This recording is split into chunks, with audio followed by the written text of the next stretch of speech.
ازيكم عاملين ايه؟ يا رب تكونوا بخير. اخيرا بعد عناء 3 شهور دراسه رجعت يوتيوب بفيديو جديد.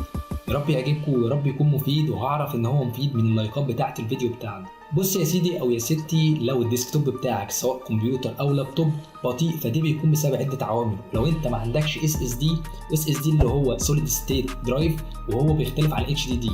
لو ما عندكش الاس اس دي فزود على العوامل اللي انا قلتها في الاول دي عامل كمان. فانا النهارده قلت لنفسي قوم بقى وبطل كسل واعمل حاجه مفيده.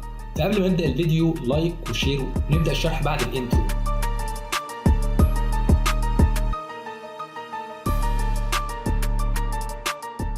النهارده سيدي الفاضل في 6 حاجات لازم تعملها عشان تحسن من سرعه البي سي بتاعك.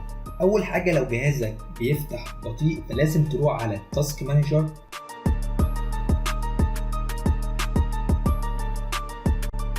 وبعد كده بتروح على الستارت اب وتعطل كل البرامج، وبكده البرامج دي مش هتفتح اول ما تشغل الجهاز بتاعك، وتسرع من سرعه فتح الجهاز. يعتبر هتسرع بنسبه 60% من الجهاز بتاعك.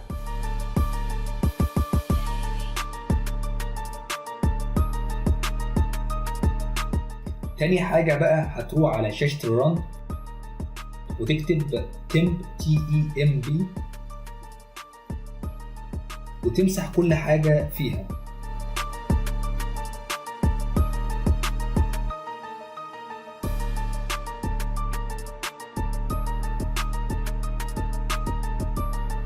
وبعد كده تروح ل temp% وتمسح كل حاجة فيها.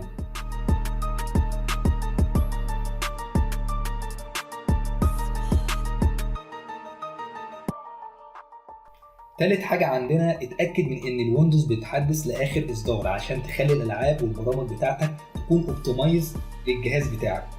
هتروح على السيتنج وتكتب في السيرش تحت هنا تشيك ابديتس وتعمل ابديتس للجهاز بتاعك.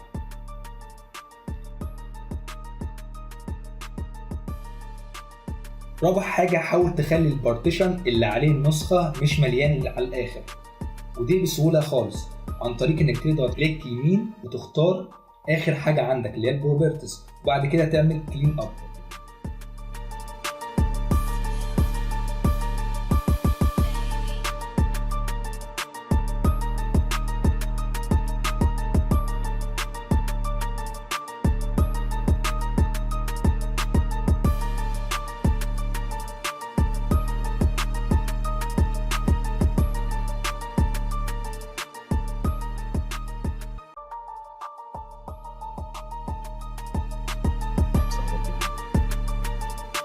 خامس حاجة، امسح كل البرامج اللي مش عاوزها ولا بتستخدمها عن طريق انك تروح على كنترول بانل وتضغط على وتكتب في السيرش كده انستول بروجرامز، هيفتح لك معاه وتختار البرنامج اللي انت مش عاوزه وتمسحه،